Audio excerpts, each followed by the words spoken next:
Hello दोस्तों, कैसे हैं आप सब लोग। जय श्री राम। तो लेकर आ गए हैं आपके लिए वीकली आउटलुक गोल्ड और सिल्वर का। हमने लास्ट वीक में प्रेडिक्ट किया था कि गोल्ड सिल्वर में तेजी देखने को मिलेगी और ये हफ्ता एक पॉजिटिव क्लोजिंग के साथ बंद होता हुआ नजर आया। अगर हम बात करें तो गोल्ड के भाव करीबन 2.23% के गेंस के साथ 1,47,378 के लेवल पे बंद हुए। वहीं डोमेस्टिक इंटरनेशनल मार्केट में करीबन $4175 के आसपास गोल्ड बंद होता हुआ नजर आया। सिल्वर के भावों में डोमेस्टिक मार्केट में एक शानदार रिकवरी देखने को मिली, करीबन 7.23% के गेंस के साथ करीबन 2,37,410 के आसपास चांदी का भाव बंद हुआ। इंटरनेशनल मार्केट में करीबन 62.37 के लेवल पे ट्रेड होता हुआ नजर आया। तो हमने देखा गोल्ड सिल्वर के भावों में अच्छी रिकवरी देखने को मिली। वहीं क्रूड के भावों में नेगेटिव ट्रेंड रहा, करीबन ब्रेंट 1.23% की गिरावट के साथ ट्रेड होता हुआ नजर आया और WTI करीबन 2.5% की गिरावट के साथ 69 के आसपास ट्रेड होता हुआ नजर आया।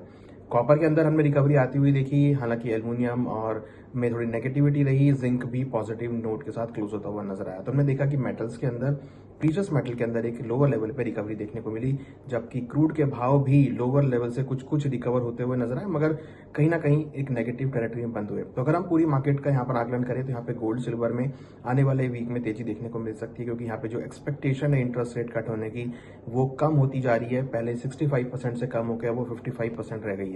तो उसकी वजह से गोल्ड सिल्वर में जो डिमांड है वो देखने को मिल रही है। मॉनेटरी टाइटनिंग का जो फियर है, इन्फ्लेशन का जो फियर है वो कम होता हुआ दिख रहा है, जिसकी वजह से गोल्ड सिल्वर को एक सपोर्ट आता हुआ दिखाई दे रहा है।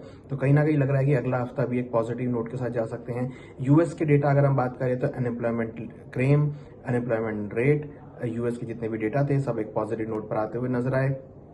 और नए फेड चेयर की जो स्पीच थी उसमें भी कोई क्लैरिटी नहीं थी इंटरेस्ट रेट को लेके, जिसकी वजह से मार्केट ने इसको एक पॉजिटिव लिया और गोल्ड सिल्वर के भावों में रिकवरी देखने को मिली। यहाँ अगर हम बात करें तो डॉलर इंडेक्स और बॉन्ड यील्ड अपने हायर लेवल से फिसलते हुए नजर आए, तो उसका भी इम्पैक्ट हमने गोल्ड सिल्वर पे आते हुए देखा। तो लग रहा है कि गोल्ड सिल्वर के भावों में ही अगला हफ्ता पॉजिटिव हो सकता है और यहाँ पे रिकवरी देखने को मिल सकती है।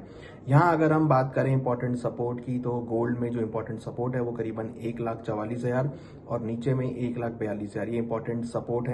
डोमेस्टिक मार्केट में $4120 और 4050 ये इंपॉर्टेंट सपोर्ट लेवल हैं। रेजिस्टेंस की अगर बात करें तो 1,49,000 और 1,52,000 ये इंपॉर्टेंट रेजिस्टेंस लेवल होंगे। इन लेवल्स को नोट कर लीजिए। इंटरनेशनल मार्केट में 4220 और ऊपर में $4280 ये रेंज हो सकती है गोल्ड सिल्वर में, और बाय एंड डिप्स की स्ट्रेटेजी देखने को मिल सकती है। सिमिलर में अगर हम बात करें तो सिल्वर में इंपॉर्टेंट सपोर्ट 2,32,000 और 2,26,000 जो कि लास्ट टाइम एक रेजिस्टेंस का काम कर रहे थे, अब सपोर्ट का काम करेंगे।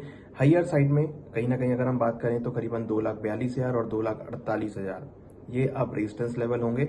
लग रहा है कि अगले हफ्ते सिल्वर के भाव 2,42 2,45 तक देखे जा सकते हैं। और वहीं अगर हम बात करें तो इंटरनेशनल मार्केट में 58 से लेकर $65 के बीच सिल्वर का मूव हो सकता है। क्रूड के अंदर भी हमने लोअर लेवल से रिकवरी आती हुई देखी। चांसेस है कि एक शॉर्ट कवरिंग हो सकती है, प्राइस ओवरसोल्ड जोन में है, तो एक रिकवरी क्रूड में भी देखने को मिल सकती है। और वापस लग रहा है कि ब्रेंट का भाव करीबन $74-75 और WTI भी 70 से लेकर $72 तक आ सकता है। तो अगर हम बात करें पूरे कमोडिटी मार्केट की तो कहीं ना कहीं डॉलर में weakness, lower interest rate expectation की वजह से सपोर्ट आ सकता है और अगले हफ्ते भी आपको रिकवरी देखने को मिल सकती है। बाय ऑन डिप्स की स्ट्रेटेजी गोल्ड सिल्वर में देखी जा सकती है।